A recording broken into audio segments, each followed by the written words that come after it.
नमस्कार, आप देख रहे हैं किस्सा कुर्सी का और मैं हूं आपके साथ सचिन। तो आज वो आखिरकार घड़ी आ ही गई जिसका इंतजार 5 राज्यों में सभी को था। एमपी, राजस्थान, छत्तीसगढ़, तेलंगाना और मिजोरम के विधानसभा चुनावों की घोषणा हो गई। मध्य प्रदेश में 17 नवंबर को मतदान होगा, राजस्थान में 23 नवंबर को वोटिंग होगी, तो वहीं छत्तीसगढ़ में 2 चरणों में वोटिंग होगी। पहले चरण में वोटिंग 7 नवंबर, जबकि दूसरे में एमपी के साथ 17 नवंबर को वोटिंग होगी। वहीं तेलंगाना में 30 नवंबर को वोट डाले जाएंगे। मिजोरम में 7 नवंबर को वोटिंग होगी, जबकि सभी राज्यों के नतीजे 3 दिसंबर को आ जाएंगे। तो क्या ये 2024 चुनाव का सेमीफाइनल साबित होगा, या फिर पिछली बार की तरह इन राज्यों में हार के बावजूद बीजेपी ने केंद्र में जीत हासिल कर ली थी? जातीय जनगणना, चुनावी रेवड़ियां, फ्रीबीज, महिला आरक्षण, हेट स्पीच, सनातन, ये वो मुद्दे हैं जिनके इर्द गिर्द इस बार चुनावों का ताना बाना बुना गया है। किस्सा कुर्सी का में आज चर्चा इन्हीं बड़े चुनावों से जुड़ी। 7th November and date of counting would be 3rd, which is common of course for all these states, and elections in all these states would be completed by 5th of December. So date of poll is 7th November. Similarly, in case of Chhattisgarh, the elections would be in 2 phases. The date of poll would be 7th November and 17th November. The nominations after Mizoram in the for the first phase of the Chhattisgarh would happen on 20th, the 13th, and the last date would be 20th. Date of poll being 7th November, and for phase 2, 17th November. In Madhya Pradesh, this coincides with the second phase of Chhattisgarh, and date of poll would be 7th November. So, first Mizoram and the first phase of Chhattisgarh, then second phase of Chhattisgarh, and 1 phase in Madhya Pradesh, where the date of poll will be 23rd November in 1 phase entirely in Rajasthan. The date of issue of Gazette notification would be 30th October, and date of counting for everyone being 3rd of December. Telangana would go last to the poll, and date of poll is 30th November, with the date of issue of Gazette notification being 3rd of November. And the entire election process would be complete by 5th of December. जनता से ये प्रार्थना करता हूँ कि चुनाव सरकार बनाते हैं, चुनी हुई सरकार बनती है जो प्रदेश का और जनता का भविष्य तय करती है।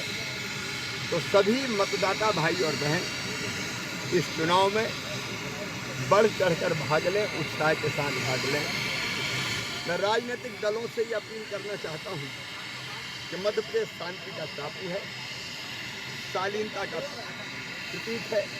इसलिए चुनाव हम जरूर लड़ें, लेकिन चुनाव लड़ते समय हम व्यक्तिगत आरोप, प्रत्यारोप, उनसे बचें।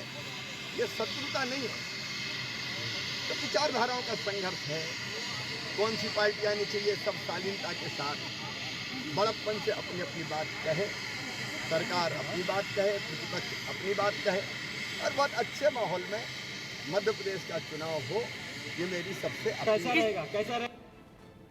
आज 5 राज्यों का जो चुनावी शेड्यूल है वो अनाउंस किया है और हम इसका स्वागत करते हैं। जनता उतारू है अपना निर्णय सुनाने के लिए, और 23 नवंबर को राजस्थान में वोट पड़ेंगे, उसका हम सब स्वागत करते हैं। पूरी पार्टी मुस्तैदी से चुनाव मैदान में तैयार खड़ी है, और मुझे पूरा विश्वास है कि जो पिछले 25-30 साल में नहीं हुआ वो इस बार होगा, और कांग्रेस पार्टी की सरकार दोबारा प्रदेश में बनेगी।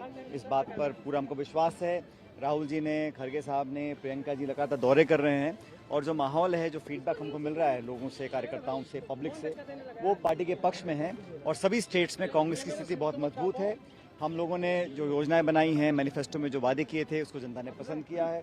सरकार संगठन मिलकर काम कर रही है, और मैं ऐसा मानता हूं कि 2023 के चुनावों में सभी स्टेट्स में, विशेष रूप से मध्य प्रदेश, राजस्थान, तेलंगाना, छत्तीसगढ़ में कांग्रेस पार्टी की सरकार बनेगी। इस भ्रष्ट और निगम्मी सरकार के खिलाफ जितने आरोप हैं भ्रष्टाचार के, इस 5 साल में विकास शून्य हो गया है, डेवलपमेंट कहीं हुआ नहीं है।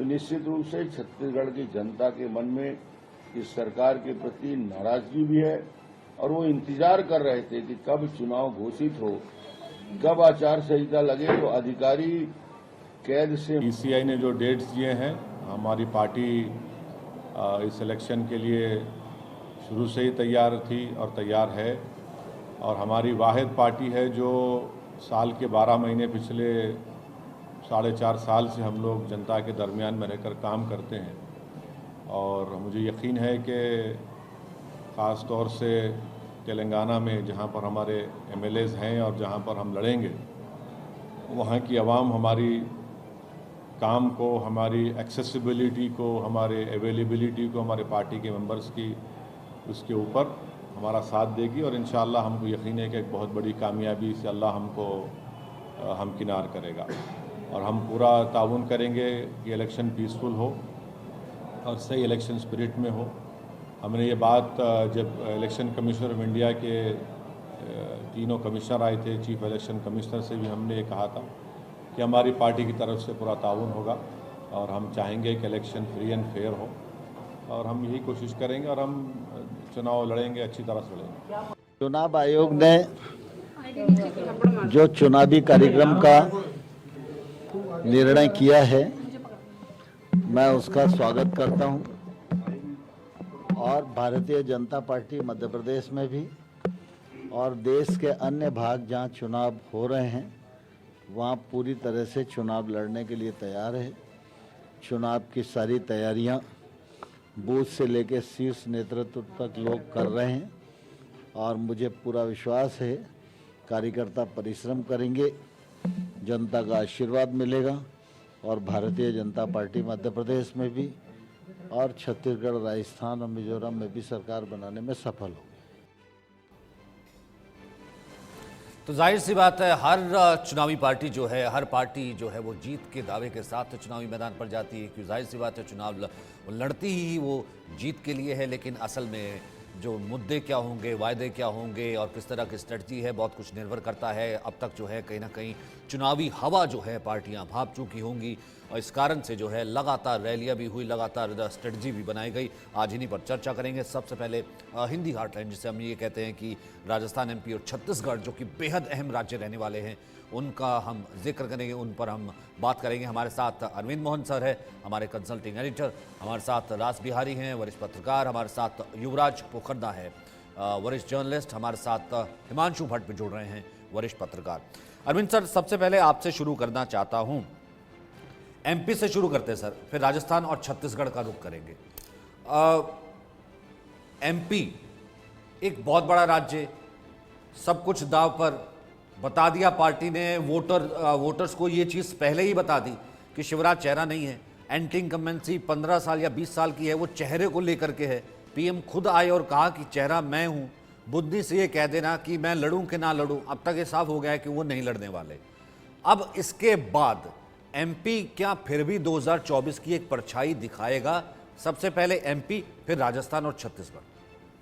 देखिए, अगर शिवराज जी नहीं आते हैं चुनावी मैदान में तो एमपी ही नहीं, मैं मानूंगा बाकी राज्यों के लिए भी मोदी जी के चेहरे पर चुनाव होगा। तो अभी तक जो हम सेमीफाइनल इसको मान रहे हैं कि अगले चुनावों की काफ़ी चीज़ें इससे क्लियर होंगी। अगर मोदी जी के चेहरे पे ही चुनाव होने हैं तो ये परसेंटेज कुछ और बढ़ जाएगा। 24 की तस्वीर इसमें कुछ और ज़्यादा साफ दिखाई देगी और होशियारी इसमें होती आमतौर पे कि प्रधानमंत्री का चेहरा राज्यों के चुनाव में न लिया जाता, लेकिन उसमें दो चीज़ें हैं। एक तो प्रधानमंत्री का अपना भरोसा है और भरोसा भी कोई ऐसे नहीं है, हर सर्वे और हर जगह से उनका चेहरा काफ़ी भारी और बड़ा माना जा रहा है। और दूसरा ये है कि राज्य सरकार के अदल बदल को लेके काफ़ी दिन से संशय रहा है मध्य प्रदेश में कि शिवराज जी को बदला जाए, किसी और को ले आया जाए, न ले आया जाए। और जो बदलने का वहाँ अभी फैसला हुआ है, उस किस्म के फैसले से गुजरात जीता गया है और जीता भी गया है मोदी जी के चेहरे पे। तो इसलिए वो प्रयोग वो रिपीट करना चाहते हैं।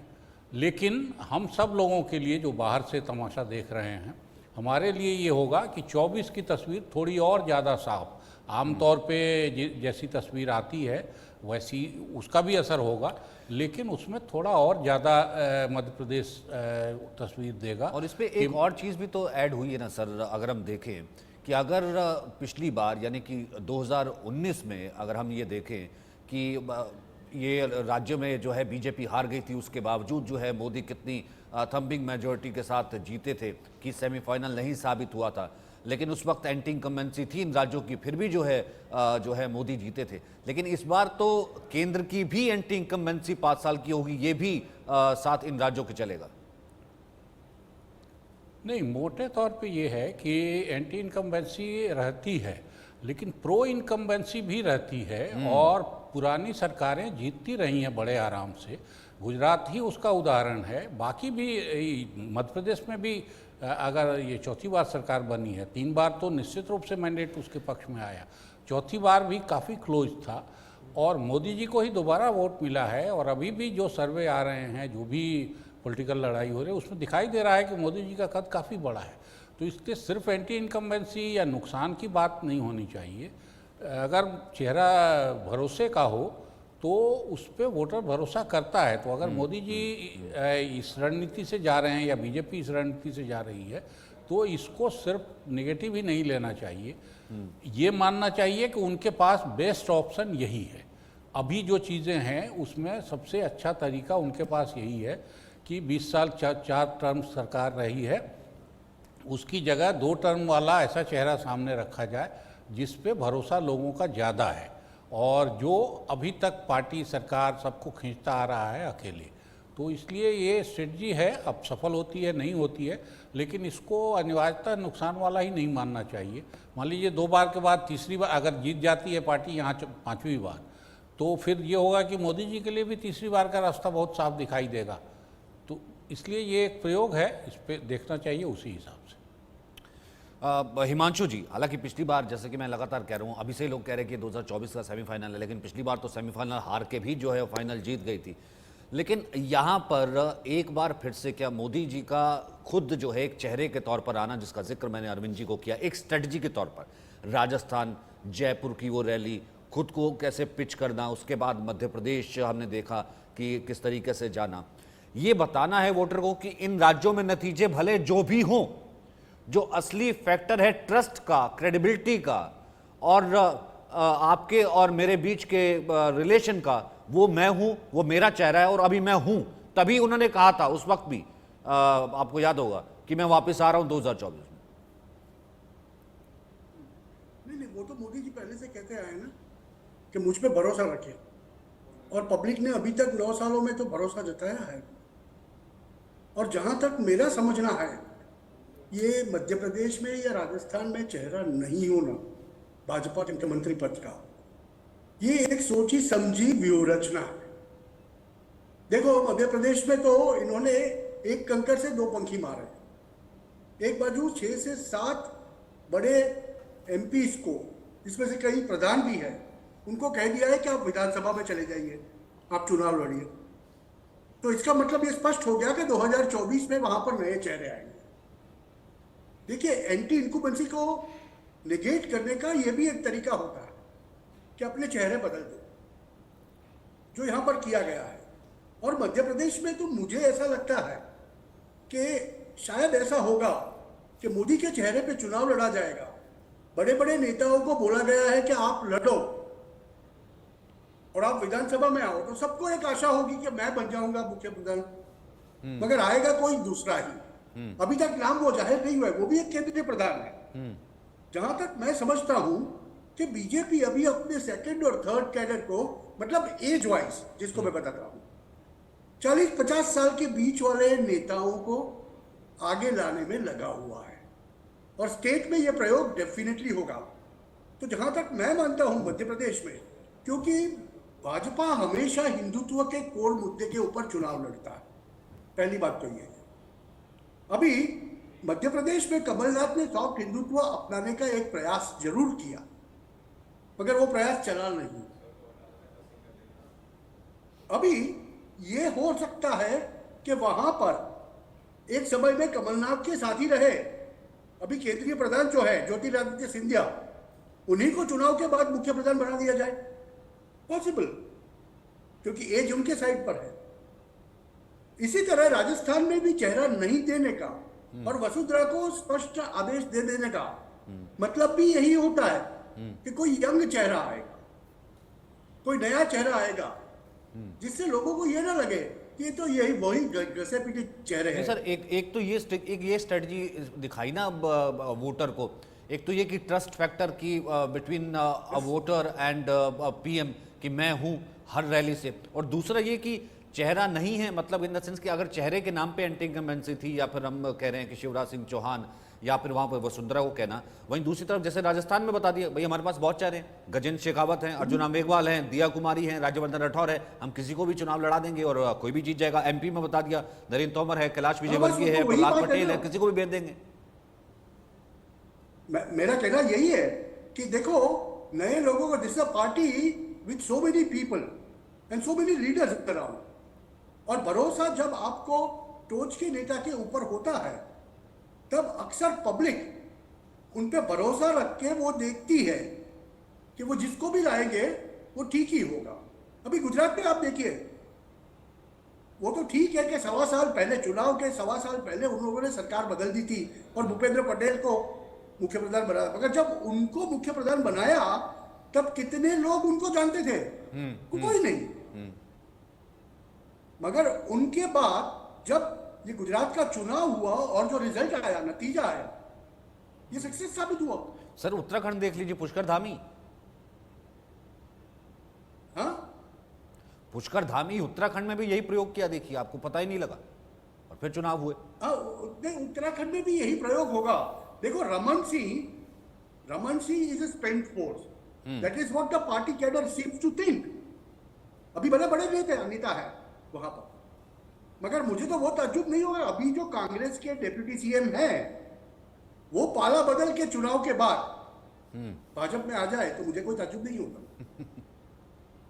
The strategies are being made, वहां पर एक बाजू एक प्रोपोजिशन ये हो रहा है कि अब तो छत्तीसगढ़ का मुख्य प्रधान एक ट्राइबल ही होना चाहिए, मगर अभी तक जब हम देखें तो कितने मुख्य प्रधान ट्राइबल रहे हैं वो बताइए आप? कोई भी नहीं। चलिए आपने रमन सिंह ट्राइबल थे, अजीत जोगी ट्राइबल थे।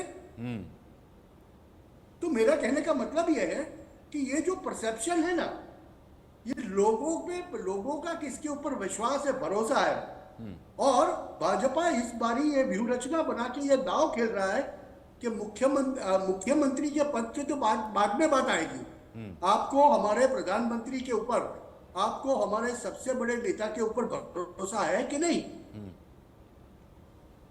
प्रजा, आप जैसे वो बोल रहे हैं ना आप सेमीफाइनल, मैं तो इसको सेमीफाइनल मानता ही नहीं, क्योंकि स्टेट के मुद्दे अलग होते हैं, राष्ट्र के मुद्दे अलग होते हैं।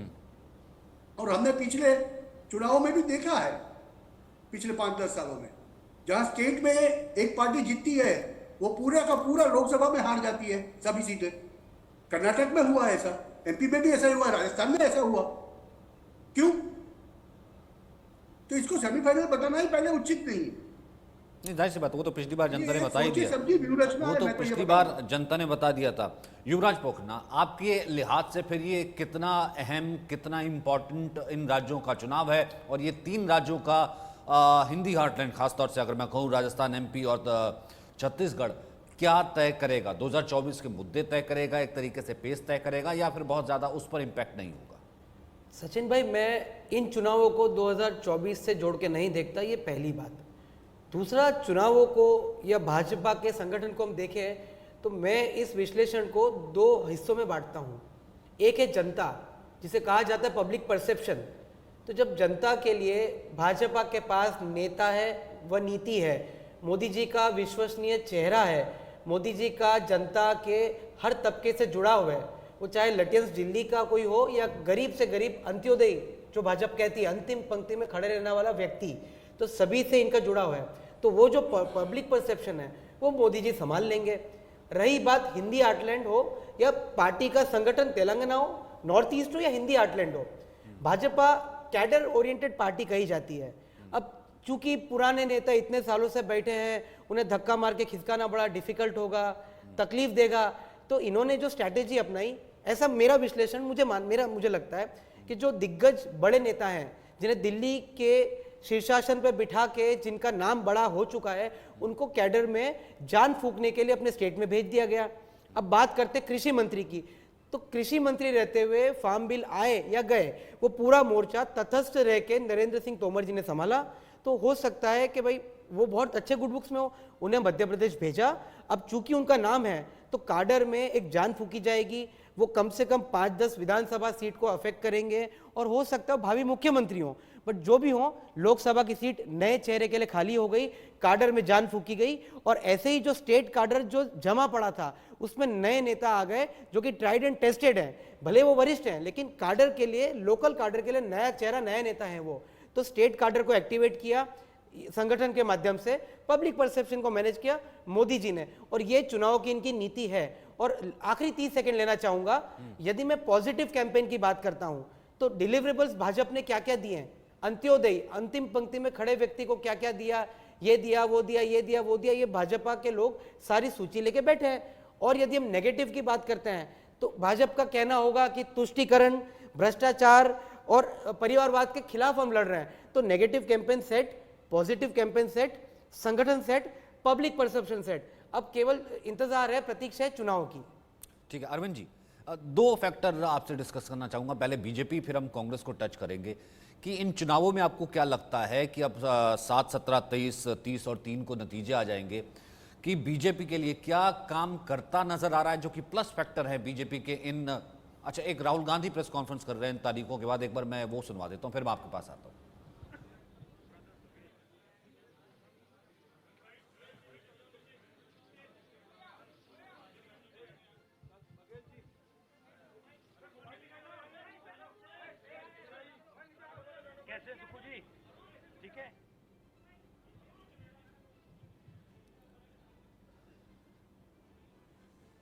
तो राहुल गांधी हैं, साथ ही साथ अशोक गहलोत भी हैं, और इस वक्त राहुल गांधी एक प्रेस कॉन्फ्रेंस के लिए तैयार हैं।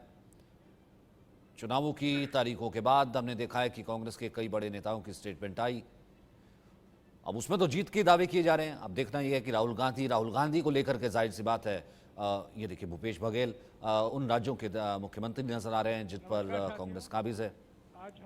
अशोक गहलोत हैं, सिद्धरमैया। ठीक है, मैं वापस आऊंगा जिस वक्त भी ये प्रेस कॉन्फ्रेंस शुरू होती है। हम संक्षेप में ही रखेंगे अरविंद जी इस कमेंट को कि इन चुनावों में आपको क्या लग रहा है कि प्लस जो अभी तक की स्ट्रेटजी रही है, व्हाट्स वर्किंग फॉर बीजेपी, की क्या प्लस है इस वक्त बीजेपी का, फिर हम माइनस की बात करेंगे और यही कांग्रेस की। देखिए, जो स्ट्रेटजी है आमतौर पे हिंदी पट्टी में अभी इस तरह का प्रयोग नहीं चला है और नहीं सफल हुआ। तो एक बड़ा सवाल लगा रहेगा कि क्या चीफ मिनिस्टर की जगह और लगभग हर जगह मोदी जी का चेहरा ले आ देने से बीजेपी जीतती है या नहीं जीतती है। और अगर आप रिजल्ट देखेंगे तो गुजरात में वो मॉडल सफल हुआ है। अच्छा ठीक है सर, बोलना शुरू कर दिया राहुल गांधी ने। कास्ट सेंसस पे चर्चा हुई, डिस्कशन हुआ और एक ऐतिहासिक निर्णय कांग्रेस वर्किंग कमेटी ने लिया है और यूनानिमसली लिया है। मगर मतलब कमरे में कोई ऐसा व्यक्ति नहीं था जिसने अपना पूरा सपोर्ट कास्ट सेंसस का जो कॉन्सेप्ट है उसको नहीं दिया। तो काफ़ी खुशी की बात है। हमारे यहाँ चीफ मिनिस्टर्स बैठे हैं। हमारे चीफ मिनिस्टर्स ने भी डिसीजन लिया है कि वो भी राजस्थान में, कर्नाटक में, छत्तीसगढ़ में, हिमाचल में कास्ट सेंसस को आगे बढ़ाएंगे। तो अंग्रेजी में बोल दूँ? इंग्लिश में।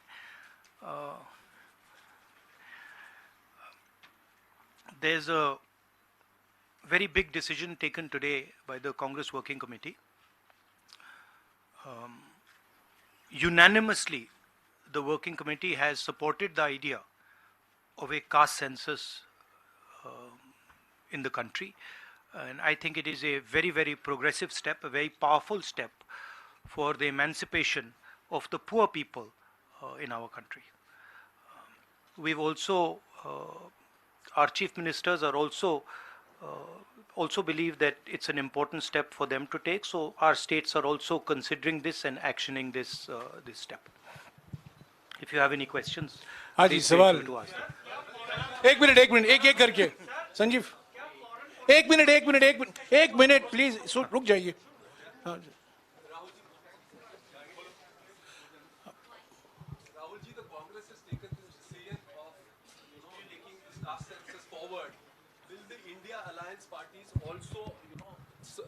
Support you in this because the Congress is unanimous in this.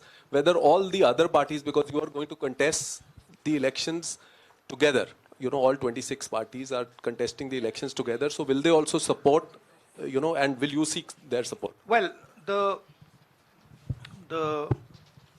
Congress president today chaired the meeting of the highest body of the Congress party, and the entire Congress party has decided that it is going to wholeheartedly not just support the idea of the caste census, but force the BJP to carry out the caste census or then get out of the way so we can carry out the caste census. Now, most of the parties in the India Alliance are unanimous that the caste census should be implemented. There might be a few who might have a slightly different position, and that's fine. We are quite flexible. We are not a fascist system. We are quite flexible. If somebody has a slightly different opinion, there's no problem. They can have that opinion. But I am confident that the vast majority of the Indian Alliance is going to support and push the idea of the caste census. हाँ जी madam. Hindi में बोल देता हूँ। आपका सवाल था कि क्या इंडिया अलायंस भी कास्ट सेंसस को सपोर्ट करेगी, तो मैंने कहा कि देखिए, कांग्रेस प्रेसिडेंट ने हमारी जो सबसे बड़ी डिसीजन मेकिंग बॉडी है उसमें निर्णय लिया है कि हम कास्ट सेंसस को इम्प्लीमेंट करेंगे। सिर्फ ये नहीं, मगर ये भी डिसीजन लिया है कि हम बीजेपी पर दबाव डालेंगे और उनसे करवाएंगे। अगर उन्होंने नहीं किया तो फिर उन्हें परे हो जाना चाहिए, क्योंकि देश कास्ट सेंसस चाहता है। अब जहां तक इंडिया अलायंस की बात है, मैं जानता हूं कि काफी पार्टी इंडिया अलायंस में इस निर्णय का समर्थन करेंगी। एक दो पार्टी हो सकती हैं जिनकी राय थोड़ी अलग हो। हमारे लिए कोई प्रॉब्लम नहीं है, क्योंकि हम कोई फैशिस्ट सिस्टम नहीं है, मगर ज्यादा से ज्यादा पार्टियां इस डिसीजन को पूरी तरीके से सपोर्ट करेंगी। हाँ जी मैडम। राहुल जी मैं पूनम, एक मिनट मैडम बोलिए। अच्छा, अगर आपका सवाल सुनिए, अगर आपका सवाल गहलोत जी से है या बघेल जी से या किसी हमारे चीफ मिनिस्टर से, उनका नाम पहले ले लीजिए प्लीज। राहुल जी मैं पूनम हूँ, अमर उजाला से। इधर मैं ये आपसे जानना चाहती हूँ कि राजस्थान ने कल रात को ही जातीय जनगणना को लेकर अपना जो रुख है वो साफ कर दिया है। आज से 5 राज्यों का चुनावी बिगुल बच गया है। तो क्या ये माना जाए कि ये 5 राज्य जो हैं वो कांग्रेस का लिटमस टेस्ट होंगे भारतीय जनता पार्टी के ऊपर दबाव बनाने के लिए कि वो जातीय जनगणना कराएं? देखिए, ये जो आपके शब्द हैं लिटमस टेस्ट, ये केमिस्ट्री में चलते हैं, ये राजनीति में नहीं चलते हैं। हमारी सिंपल सी बात है, हम सब ने निर्णय ले लिया है कि हिंदुस्तान के भविष्य के लिए कास्ट सेंसस जरूरी है। एक कास्ट सेंसस के बाद एक नया डेवलपमेंट का पैराडाइम खुलेगा, और हमने निर्णय ले लिया कि हम ये काम करेंगे। तो ये मैं आपको आज बता रहा हूं कि कांग्रेस पार्टी इस काम को पूरा करके ही छोड़ेगी। और याद रखिए, जब हम वायदा करते हैं, हम उस वायदे को तोड़ते नहीं हैं। हाँ सुनील, एक minute Sunil.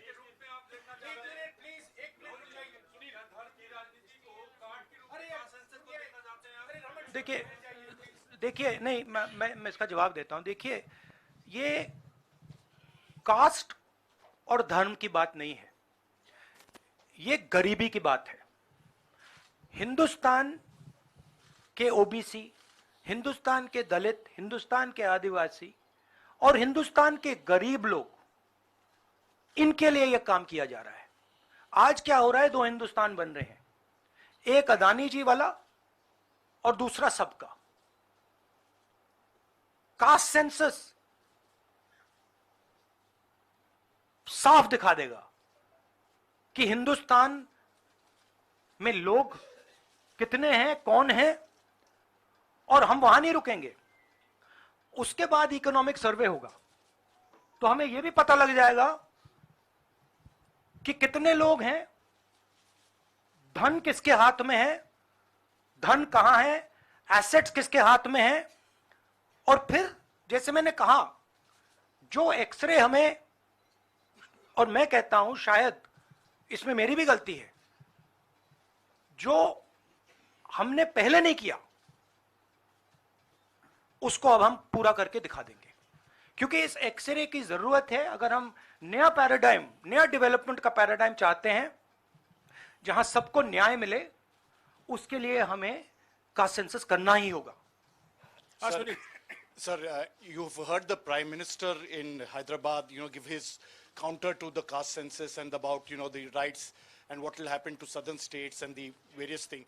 How do you view that? And also for the Karnataka Chief Minister, why doesn't he go ahead with the release of the caste census data? We are in discussions. We are very clear what our direction is. Those actions will be taken. I'll also let Siddaramaiah ji directly answer your question.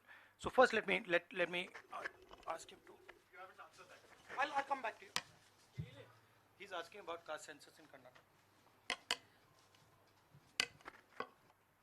Our previous government in Karnataka, that is, the government, our Congress government was there between 2013 and 2018. Normally he doesn't need a mic. In 2014 and 15, we have entrusted this caste census and socio-economic survey of all communities to Permanent Backward Class Commission, headed by one Kantraj, then chairman of the commission. By the time our term is over, the report was not ready. When coalition government was there in Karnataka after 2018, the caste census report was ready, but the coalition government's chief minister, Mr. Kumaraswamy, did not receive that report. तो चुनाव की तारीखों का ऐलान और उसके बाद CWC में एक मत कि जो कांग्रेस की सरकारें हैं जहां जहां वहां पर कास्ट सेंसस होगा, इसकी ऐलान करते हुए खुद राहुल गांधी सामने आते हुए चुनाव की तारीखों के ऐलान के तुरंत बाद ही। तो अरविंद मोहन जी, क्या मैं ये मानूं जातीय जनगणना, कास्ट सेंसस, राहुल गांधी क्या ये मानते हुए, ये बताते हुए शायद कांग्रेस की तरफ से कि शायद कांग्रेस की तरफ से सबसे बड़ा मुद्दा रहने वाला है कास्ट सेंसस इन चुनावों का, ये टोन सेट करते हुए इस बहुत साफ दिखाई दे रहा है और ये भी शायद दिख रहा है कि उनको फीड बेहतर मिल रहा है, जो रिस्पांस समाज के अलग अलग सेक्टर्स से मिलना चाहिए, जिसके बेसिस पे वो एक राज्य के बाद अब बाकी राज्यों की भी बात कर रहे हैं अपने शासन की। कल को हो सकता है कि अलायंस वाली सरकारों पे भी वो दबाव बनाएंगे, वो सीधे सीधे बीजेपी पर दबाव की बात कर रहे हैं, तो उनकी तरफ से ये निश्चित रूप से सबसे बड़ा मुद्दा होगा। और मैं ये कहूँगा कि जिस किस्म से बीजेपी ने पहले दिन से रिएक्ट करना शुरू किया है, वो भी ये बताता है कि ये कहीं ना कहीं असर कर रहा है उम्मीद से, मेरी उम्मीद से, क्योंकि मुझे लग रहा था कि धीरे धीरे जाति का सवाल, रिजर्वेशन का सवाल वो थोड़ा हल्का पड़ा है, क्योंकि जो ओबीसी सरकारें रही हैं, ओबीसी लीडरशिप की, उनका परफॉर्मेंस कंपैरेटिवली अच्छा नहीं हुआ। मैंने देवराज अरस की सरकार अगर छोड़ दीजिए आप, पहले वाली नीतीश कुमार की सरकार के पहले इनिंग को छोड़ दीजिए, तो बाद की सरकारों ने ऐसा कुछ नहीं किया और ख़ास तौर से ओबीसी के लिए भी कुछ नहीं किया।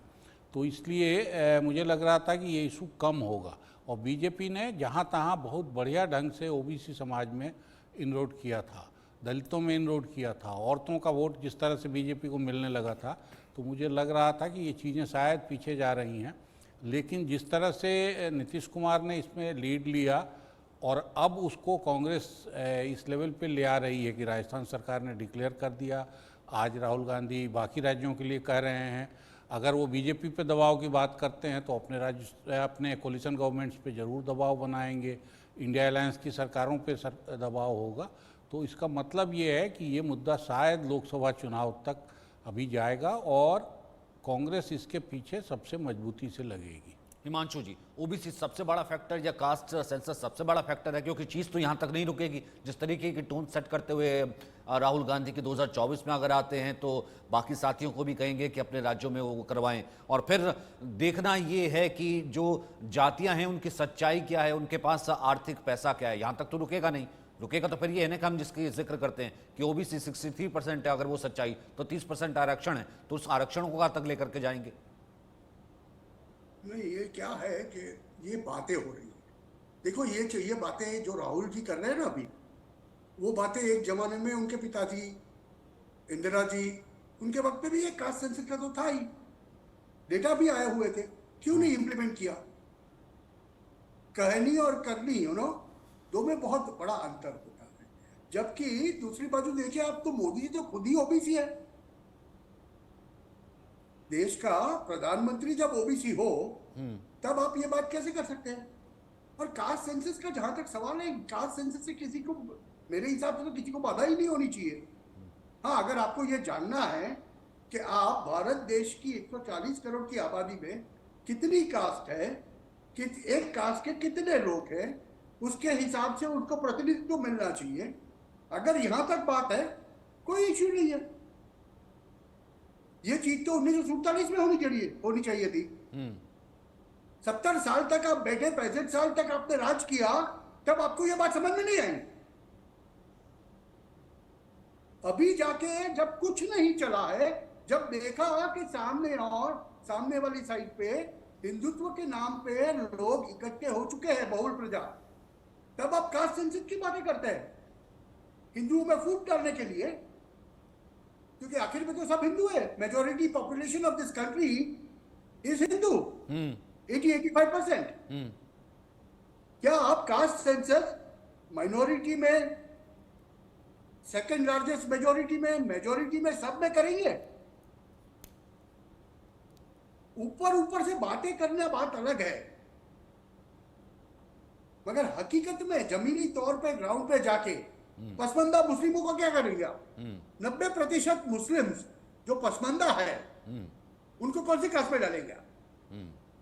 या फिर मुस्लिमों की कास्ट एक ही रहेगी, खाली मुस्लिम? जबकि बहुल प्रजा के अंदर आप किसी को पाटीदार बोलेंगे, किसी को बनिया बोलेंगे, किसी को सुतार बोलेंगे, किसी को कुर्मी बोलेंगे, ये बोल के उनमें फूट डालेंगे उस आशा में कि इनके 2-4% वोट हमें मिल जाए। मगर आज का भारत बदल चुका है सर। 21वीं सदी का भारत बदल चुका है। वहां ये सब चीजें चलने वाली नहीं है। वो मंडल कमंडल की जो राजनीति थी, उसके लिए 1980-90 का दशक चला गया। आज 2023 में हम लोग बैठे, और 2023 में मेरा मानना यह है कि भारत जैसे देश के अंदर इसकी कोई जगह ही नहीं। आज 75 साल के बाद कोई ये कास्ट बोलेगी कि हमें जाति के आधारित रिजर्वेशन दो? आपने 75 साल किया क्या फिर? मेरा सीधा सवाल ये है आज कि आपकी पार्टी ने 75 साल तक किया क्या? तो जाहिर सी बात है ना कि कास्ट सेंसस, वही तो मैं बिहार की बात करता था ना। इसका मतलब वो तो आपका रिपोर्ट कार्ड है ना। अगर ओबीसी इतना ही वर्ग है, अगर मुस्लिम जो है बाहर नहीं निकला, तो फिर आपने क्या किया इतने तक? आप उनकी राजनीति करते रहे, 33 साल की वहां राजनीति थी।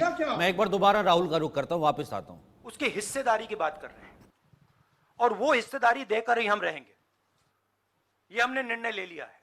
आप देख लेना, जैसे मैंने कोविड के बारे में बोला था, चाइना के बारे में बोला था, अब मैं बोल रहा हूं, कास्ट सेंसस होगा और हिंदुस्तान के गरीबों की जो हिस्सेदारी बनती है वो उनको मिलेगी, और वो काम कांग्रेस करके दिखाएगी। जी राहुल जी, आपने कास्ट सेंसस के बाद इकोनॉमिक सर्वे की बात कही है, वो क्या इकोनॉमिक सर्वे स्टेट में भी होगा क्या, कांग्रेस रूल स्टेट में? एक चीज, और दूसरा, आपने पार्लियामेंट में कहा था कि आपके पास जो कास्ट सेंसस का डेटा है वो आप अनाउंस करेंगे अगर सरकार नहीं करती है तो। नहीं, तो मैंने आप ये नहीं कब बोला। करेंगे? देखिए हमारे पास कास्ट सेंसस का डेटा नहीं है, क्योंकि कास्ट सेंसस का डेटा हिंदुस्तान की सरकार के पास है। तो ये मैंने कभी नहीं बोला है। मैंने ये बोला कि हिंदुस्तान की सरकार के पास कास्ट सेंसस का डेटा है, हिंदुस्तान की सरकार को उस डेटा को रिलीज कर देना चाहिए, और अगर हिंदुस्तान की सरकार उस डेटा को नहीं रिलीज करेगी तो जब हमारी सरकार आएगी पहले दिन हम उस डेटा को रिलीज कर देंगे। हाँ रवि, सवाल आपने जो इकोनॉमिक सर्वे की बात की है, देखिए सवाल क्या है। सवाल यह है, पहला सवाल जो कास्ट सेंसस से क्लियर हो जाएगा, इस देश में कितनी आबादी किसकी है, ओबीसी की कितनी है, दलितों की कितनी है, आदिवासियों की कितनी है, बाकी लोगों की कितनी है, पहला सवाल। दूसरा सवाल, देश का जो धन है, देश के जो एसेट्स हैं, क्या वो इन लोगों के हाथ में भी हैं या नहीं। देश के एसेट्स में ओबीसी की कितनी हिस्सेदारी है, दलितों की कितनी हिस्सेदारी है, आदिवासियों की कितनी हिस्सेदारी है, देश के इंस्टीट्यूशंस में आदिवासी कितने, ओबीसी कितने, दलित कितने। मैं आपसे पूछ लेता हूं, इस कमरे में दलित कितने हैं। देखिए, ये मजा देखिए, इस कमरे में ओबीसी कितने हैं, हाथ उठा के दिखा दीजिए, देखिए मजा। नहीं, वो आप कैमरामैन है भैया, आपकी बात नहीं कर रहा हूं मैं, इनकी बात कर रहा हूं। तो ये सवाल है, हिंदुस्तान के इंस्टीट्यूशंस में ओबीसी कितने, दलित कितने, आदिवासी कितने, ये सवाल हम पूछ रहे हैं। इंस्टीट्यूशंस के बारे में पूछ रहे हैं, धन के बारे में पूछ रहे हैं, एसेट्स के बारे में पूछ रहे हैं, और आबादी के बारे में पूछ रहे हैं। राहुल जी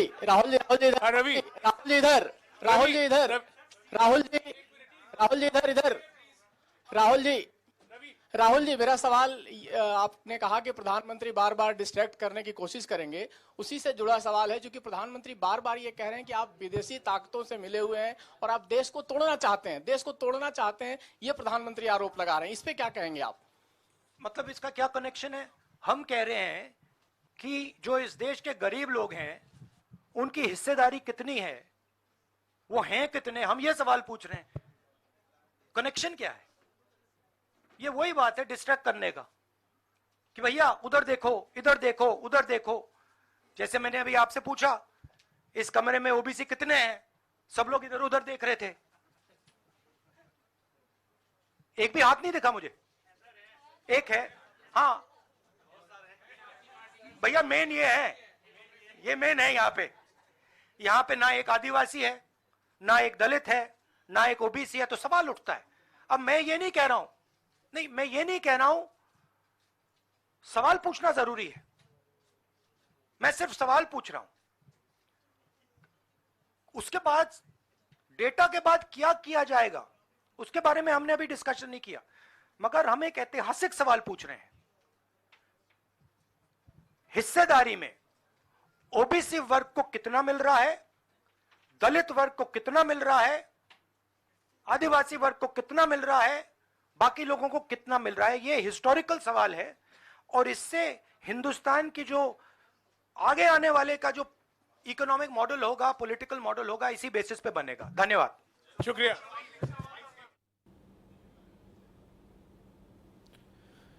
अरविंद जी, दलित कौन है हाथ उठाओ, आदिवासी कौन है हाथ उठाओ, प्रेस कॉन्फ्रेंस चल रही थी, तमाम रिपोर्टर्स बैठे हुए थे, और वही चीज देश में अगर लागू हो जाएगी 70 साल बाद भी, जब स्वर्णिम युग चल रहा है, या फिर हम बात करते हैं चंद्रयान की, भाई देश तो बढ़ जाएगा। बनिया कौन है हाथ उठाओ, मैं आंकड़ा नहीं, तू पीछे हो जा। हाँ भाई, और कौन है भाई, दलित, ओबीसी कौन है हाथ उठाओ, तुम आ जाओ, अंदर आ जाओ, तुम्हारी एंट्री है। आदिवासी कौन है हाथ उठाओ, हाँ तुम्हारी एंट्री, अंदर आ जाओ देश में, क्योंकि तुम्हें हिस्सा मिला नहीं मिला। भाई तुम क्या कर रहे थे। और भी तमाम तरीके हैं भागीदारी, हिस्सेदारी जो है देखने के, लागू करने के। अब देश को इस तरीके से जातियों में दिखा करके तो आप समाज बांटने की बात नहीं कर रहे हैं। देखिए, एक बात तो ये है कि जाति इस तरह से बतानी गलत है, लेकिन दूसरी सच्चाई ये भी है कि जातियां इसी तरह हैं और इसी तरह गिनती चलती है। सवाल ज़्यादा बड़ा ये है कि राहुल गांधी या कांग्रेस पार्टी ही ने ही सबसे ज़्यादा समय राज किया है। इस भेद को मिटाने के लिए अब तक उन्होंने क्या किया है? मंडल अगर आया भी है तो वो कांग्रेस के खाते में नहीं है, वो वीपी सिंह का ले आया हुआ है। कांग्रेस ने जो कमेटी बनाई थी वो जरूर उनके समय बनी कमेटी थी, लेकिन वो धूल पांकती रही। तो कांग्रेस से सवाल ये पूछा जाना चाहिए। अब ये जरूर है कि अगर कांग्रेस ने पहले नहीं किया है तो अब वो कुछ कर रही है या आगे कुछ करेगी, इस पे कोई रोक नहीं है। संघ ने एकदम खिलाफ था, अब संघ आरक्षण के पक्ष में आ गया है। या बीजेपी, मान लीजिए मंडल के शुरुआत में बीजेपी के लोग उसके पक्ष में नहीं थे, तो जहाँ तहाँ वो बदले हैं। तो नई सच्चाइयों से वो बदलते रहें, लेकिन जवाबदेही भी कहीं होनी चाहिए। और सबसे बड़ी जवाबदेही ये है कि संविधान जो बराबरी की बात करता है कि हम सब भारत के लोग हैं और एक बराबर हैं, आता सर, वो देखिए वहां तक पहुंचने में कितना वक्त आप लोग लगाएंगे? आप ही तरीके से घुमाते हैं कहाँ। देखिए वो संविधान की प्रस्तावना से लेकर के अब तक जो है 70 साल तक 72 साल तक अब तक घुमाते हैं कि शोषित और वंचित, उस वक्त जाति शब्द नहीं आता। और आज 2023 में भी जो है 2024 के चुनाव की टोन भी जाति के ऊपर सेट करने की बात हो रही है। वही कि ये कितना दिन आप लगाएंगे भाई? आप ही लोग लीड कर रहे हैं मुल्क को, और संविधान भी बनाया हुआ हमारे लीडरों का ही है और बहुत सोच के बना है। और पहली ही बात जहाँ जिस समानता की हो रही है, वो समानता कब हासिल होगी? और वो क्या संविधान ही में लिखा रहेगा या पॉलिटिक्स में भी आएगा और समाज में भी आएगा? और वो धर्म, जाति, सब चीज़ों की, इलाके, सबकी समानता की बात है। तो आप सिर्फ चुनाव के वक्त इन सवालों को उठाते हैं, बाकी दिन आप क्या कर रहे हैं? एक तो पहले ये जवाबदेही अपनी बताइए, और उसके बाद ये है कि अगर आगे के लिए भी आपके पास ये प्लान है कि आप इसके सहारे ही समाज के भेदभाव खत्म करेंगे, तो वो प्लान भी दिखाइए। सिर्फ चुनाव के समय अनाउंसमेंट करना और फिर उसके बाद इन सवालों को पीछे छोड़ना, ये कितने दिन चलेगा? ये असली महत्वपूर्ण सवाल है। तो जब कांग्रेस करे, बीजेपी करे, संघ वापस पलट के आ जाए, इन सब का स्वागत है जी, लेकिन कोई आगे का प्लान बताइए। पीछे का तो हमने एक लंबा पीरियड देख लिया कि सीधा समानता के वायदे के बावजूद इतनी असमानता समाज में है और बढ़ती भी जा रही है कई चीज़ों में। जाति की असमानता उतनी नहीं बढ़ी है जितनी आर्थिक असमानता बढ़ रही है। जो समाजवाद का वादा जोड़ा गया बीच में, वो समाजवाद कहाँ रह गया? तभी तो पीएम कहते हैं ना, ठीक है आप बाकी चीज़ों पर बात कीजिए कि अंतिम पंक्ति तक पहुंचा कि नहीं पहुंचा, उसके लिए तमाम उपाय हैं और तमाम चीज़ें कि दो ही जाति होती है, गरीब की जाति और अमीर की जाति। हिमांशु जी, फिर इस तरीके से तो जैसे कि मैंने पहले भी जिक्र किया, फिर इस तरीके से तो समाज बढ़ जाएगा। फिर इस तरीके से तो जो है, अब हम ये कहते हैं कि पूरी दुनिया का सबसे जो युवा है उम्र में, वो भारत में है और वही वोट करेगा 2024 में। वो इस तरीके से वोट करेगा जब वो एक नेता को देख रहा है जो कि शायद प्रधानमंत्री पद का चेहरा रहने वाला है इंडिया या कांग्रेस के गठबंधन की तरफ से, जो एक पत्रकार सम्मेलन में कह रहा है दलित कितने बैठे हैं हाथ उठाओ, कोई नहीं दलित, देखो मिल गई सच्चाई होना चाहिए। वो आदिवासी बैठा है, कोई आदिवासी है हाथ उठाओ, देखो पता ही नहीं आदिवासी कोई है ही नहीं। अरे सब पत्रकार है भाई, अपनी योग्यता से पहुंचे। नहीं, यही बात है, यही जो एग्जाम्पल आज अभी आपने देखा ना, यही एग्जाम्पल सेट करता है कि वो अभी राजकारण के लिए बने ही नहीं है, बच्चे हैं राजकारण के। ऐसी बातें जो की नहीं जाती वो करते हैं। और दूसरी बात, जब आपने कहा कि देश का युवा बढ़ जाएगा, सर आज का युवा वर्ग जो है ना, हमारे देश में औसतन आयु 27 साल की है और आज का युवा, today's youth is very very very wise and powerful by himself. उसके पास सब चीजें हैं जानने के लिए, तलाशने के लिए, और शायद इसी वजह से ये पार्टी 9 साल से सत्ता के बाहर बैठी है। उनको पता है कि ये जो बातें कर रहे हैं वो बातें कतई सही नहीं है।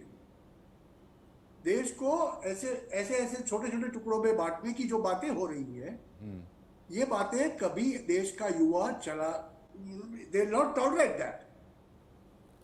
और ये होने वाला है। देखिए आप, ये 5 राज्यों का चुनाव हो या कुछ भी हो, उन्होंने तो पकड़ लिया है कि भाई जातिवादी से ये करवाओ, ये करवाओ, वो करवाओ, वो करते जाए, वो मानते हैं। आप करवाओ ना, सरकारें करवाती हैं। किस सरकार के पास डेटा नहीं होता? किस सरकार के पास मशीनरी नहीं होती? आप लोगों के बीच में समाज में डाटा रिलीज करके कि दलित कौन है, कुर्मी कौन है, स्वैर कौन है, बनिया कौन है, हाथ उठाओ। आप क्या झगड़ा करवाएंगे या फिर क्या देश बांटना चाहते हैं या दंगे करवाना चाहते हैं? यस, मेरा ये, अरे ये जो सर्वे की बात कर रहे थे ना कि गवर्नमेंट के पास है, हम पावर में आएंगे तो हम कर देंगे, ये सर्वे कब का पड़ा है? इसके डेटा कब से हैं? 10 इनके 9 साल के पहले 10 साल तक उनकी सरकार बैठी हुई थी सर। 2011 से 2014 तो रिलीज ही नहीं किया, रिलीज ही नहीं किया उन्होंने भी। मेरा कहना यही बोल रहा हूं ना कि दिखाने का कुछ, खाने का कुछ और। यही बात जहां आती है वो बहुत ग्लैरिंगली लोगों को पता चल जाता है। जबकि दूसरी तरफ नरेंद्र भाई की बात देखिए आप, वो बहुत सीधी बात करते हैं। मुझे कोई फर्क नहीं पड़ता इससे। मैं मानता हूं कि आर्थिक असमानता सबसे बड़ी तकलीफ है हमारे देश के।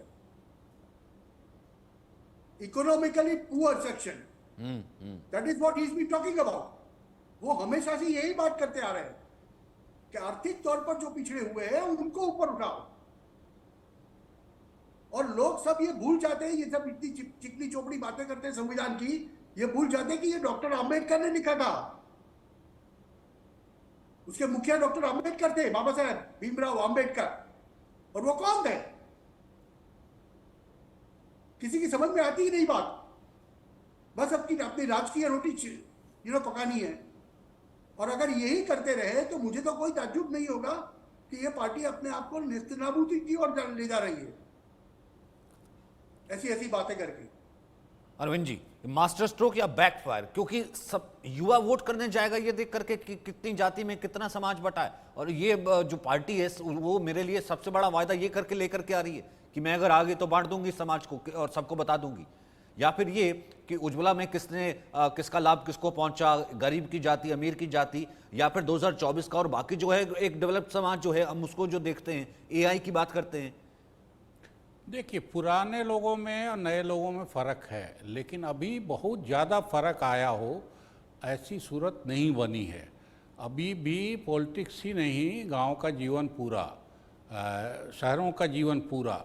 आप सोसाइटियों को देखिए जो सबसे मॉडर्न सोसाइटियां बनी हैं, उनमें कितने दलित हैं या मुसलमान हैं, मैं कह रहा हूँ हिंदू सोसाइटियों में या मुस्लिम सोसाइटियों में कितने हिंदू हैं। तो ये रहना, अभी भी सोसाइटी जिस तरह से बिहेव कर रही है, बहुत अंदर है जाति की जड़ें। और नए लड़कों में लड़कियों में निश्चित रूप से ये फ़र्क आया है, लेकिन ये ख़त्म नहीं हुआ। यही देख के पार्टियां बदल रही हैं। पार्टियां, अगर कांग्रेस इतने दिन से समानता की बात करने के बाद अब इस तरह से जाति के पक्ष में खड़ी हो गई है, संघ इतने दिन से सारा करने के बाद पेची तो आता है वो, ठीक है। मोहन कम्युनिस्ट पार्टियां, मैं कह रहा हूँ कम्युनिस्ट पार्टियों ने भी सबने रुख बदला है। हाँ बिल्कुल सर, मैं कह रहा हूँ तभी तो इसमें पेच आता है ना कि अब आप फिर, ठीक है जाति अगर बहुत बड़ी एक सच्चाई है तो फिर ये भी सच्चाई है ना, फिर आर्थिक स्तर पर जो उसके बाद आप उस अपलिफ्टमेंट कीजिए। भाई मुसलमान में भी तो जो है, जो पिछड़े हुए हैं, पसमानदा है, कुरैशी है, तमाम और हैं, उनको कैसे आप करेंगे? तो उसके अंदर क्या कास्ट सेंसस होगा? फिर उसके बाद आंकड़ों में ऐसा थोड़ा ना कि सामान्य वर्ग है तो उसमें सिर्फ सामान्य वर्ग में सिर्फ वो नहीं है, तमाम ऐसी जाति हैं जो आर्थिक तौर पर किस तरीके से पिछड़ी हुई हैं, फिर उसमें आप किस तरीके से कास्ट सेंसस कीजिएगा? इसकी भी तो कॉम्प्लिसिटीज हैं सर। देखिए, आरक्षण असल में इतना आसान और इतना ये नहीं है, एक जटिल मसला है। जेएनयू में जो सिस्टम लागू हुआ था कि जेंडर को, स्कूलिंग को, इनकम को, जाति को, जातियों का ग्रेड, इन सब को बेस बना के जो अलग अलग प्रिविलेजेस पॉइंट, और फिर एकेडमिक रिकॉर्ड सबसे ऊपर 80% अगर एकेडमिक रिकॉर्ड है और बाकी इन चीज़ों का हिसाब रखें। लेकिन जब भी बातें होती हैं इस तरह की, तो उसमें बाकी बैकवर्डनेस को, बाकी जो सोसाइटी की मुश्किलें हैं, जैसे जेंडर। अब जेंडर का सवाल हर जाति में है, लेकिन औरत की स्थिति निश्चित रूप से हर जगह कमज़ोर है। ये स्कूलिंग का है, देहात का पढ़ा बच्चा, अंग्रेजी मीडियम से नहीं पढ़ा बच्चा, सरकारी स्कूल का बच्चा, बिना पढ़ा बच्चा, उन सब की स्थिति बाकी के बराबर नहीं हो सकती। तो इकोनॉमिक जो डिस्पैरिटी, जितने भी किस्म की मुश्किलें हैं, उन सब की का वेटेज बनना चाहिए और सबके ऊपर एकेडमिक रिकॉर्ड रखना चाहिए, मेरा मानना है।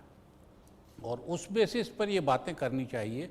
एक तरफा बात होगी तो उससे जातिवाद आएगा, उससे सांप्रदायिकता आएगी, उससे अमीर गरीब का फर्क और तो इन चीज़ों को अगर मिटाना है तो बहुत बैलेंस ढंग से बातें करनी होंगी। अकेले अकेले से मेरे ख्याल नहीं होगा। और अब पार्टियां जिस तरह से कर रही हैं चुनावी फायदे के लिए, वो अकेले अकेले की बात कर रही हैं। दलित भी, जैसे मान लीजिए सारे आरक्षण के बावजूद, मैं मानता हूँ कि मेरे गांव के दलित में 2 लोग शिक्षक थे पहले, आज एक भी बच्चा उस लेवल का नहीं। बाकी चीज़ों में सब, वो किसी दिन IAS हो जाएगा हमारे गांव का कोई दलित इस व्यवस्था से, या वो अब जैसे गांव का प्रधान हो गया है क्योंकि वो आरक्षण वहाँ आया है इससे, लेकिन उसी गांव प्रधान का बच्चा पढ़ के कोई बहुत बढ़िया पोजीशन में आ जाए, इसकी गुंजाइश नहीं है, क्योंकि इतनी बुरी स्थिति है और इतना गैप है कि उसको आसानी से भरना, और इस तरह के तरीके से मैं कहूँगा कि जिसमें खाली पॉलिटिकल लाभ देखना हो, उस तरीके से तो ये गैप नहीं भरा जाए। तो फिर मकसद क्या है ना सर? 60 साल में अगर ये गैप आप ही नहीं भर पाए, सबसे ज़्यादा गवर्नमेंट में आप रहे हिमांशु जी, कांग्रेस, तब आकर के आप जो है, जो आप हार्वर्ड में भी लेक्चर देते हैं और तमाम और यूनिवर्सिटीज़ में भी लेक्चर देते हैं, और घर आकर ये कहते हैं कि मेरा मास्टर स्ट्रोक ये है कि मैं कास्ट में बांट दूंगा अब अगर मैं वापस आया अपनी कंट्री को, जिसमें आप बात करते हैं country without religion, country without caste और क्रीड, कि सब कुछ जो है सबको समान हक होना चाहिए। वापस आकर के ये सच्चाई है? सबको समान हक होना चाहिए, वो बात तो मैं भी मानता हूँ, मगर उन्होंने किया क्या? 65 साल तो हमारे जाए गए, भारतवर्ष के 65 साल तो इनकी वजह से जाया गए। तो अब 10 सालों में जो काम हुआ है, जैसे अरविंद जी ने बताया, ये जड़ें बहुत गहरी है, उसको वक्त लगेगा जाने में, तो 20-25 साल तो देने पड़ेंगे उसको। आके आप अभी आज बात करते हो कि हम ये करेंगे, हम वो करेंगे, ठीक है, आप वो करोगे, उसका प्लान दो।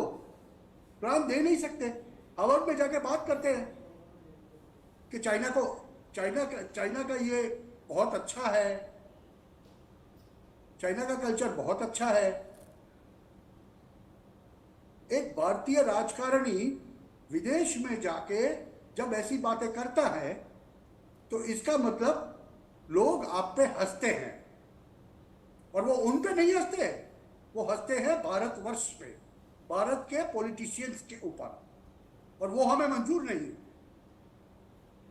आज जिस हिसाब से हम आगे चल रहे हैं, नहीं, जाहिर सी बात है सर, अभी तक तो आप भी जितने को देखा है आपने, या फिर हमने भी देखा है, जाति जरूर है इस समाज की, इस इलेक्शंस की जो है एक मेन सच्चाई हमेशा से रही है, लेकिन यहाँ पर जो टोन है इलेक्शंस का, उसको पलट दे या उसको फेर दे, या जाति ही जो है सब कुछ डिसाइड कर दे 60 साल के बाद, ये मेरे ख्याल से कहीं ना कहीं एक मोगालता ही जो रहने वाला है। बहुत जल्दी, खैर if I am not wrong, बहुत जल्दी जो है शायद पार्टियां इस चीज़ को समझ लेंगी। बहुत बहुत शुक्रिया आप दोनों का मेरे साथ जुड़ने के लिए। किस्सा कुर्सी का मैं आज के लिए इतना ही। एक छोटा सा ब्रेक, फिर मुलाकात होगी।